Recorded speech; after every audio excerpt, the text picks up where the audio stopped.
కాకినాడ ధర్నా స్థలి అభ్యంతరాలు పరిశీలించాలని కోరుతూ గత 4 రోజులుగా సామాజికవేత్త దూసలపూడి రమణరాజు చేపట్టిన నిరవధిక నిరాహార దీక్షను జిల్లా కలెక్టర్ కృతికా శుక్లా ఇచ్చిన హామీ మేరకు విరమించారు.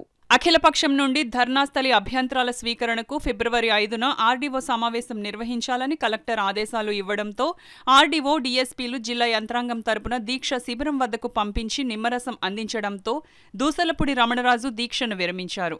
ఈ సందర్భంగా దూసలపూడి రమణరాజు మీడియాతో మాట్లాడారు. ఈ కార్యక్రమంలో నాయకులు గదుల సాయిబాబా, పిట్టావర ప్రసాద్, పప్పు దుర్గారమేష్, నరాల శివ, గంగరాజు, వివిధ సంఘాల నాయకులు తదితరులు పాల్గొన్నారు.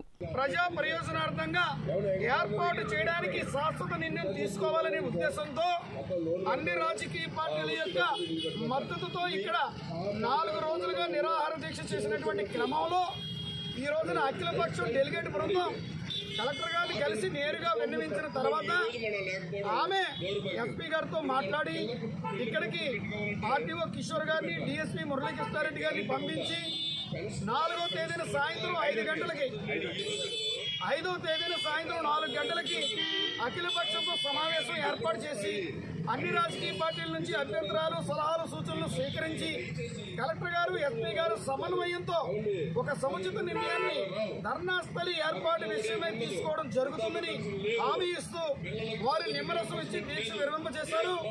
వారికి కృతజ్ఞతలు తెలియజేసుకుంటూ ఈ దీక్ష విరమణ చేయడం జరుగుతోంది.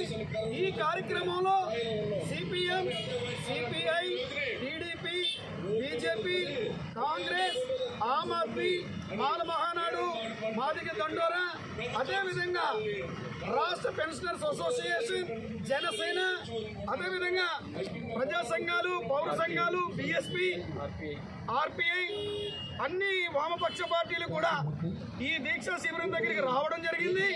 కలెక్టర్ గారికి అందరికీ కూడా వినతి పత్రాలు ఇవ్వడం జరిగింది.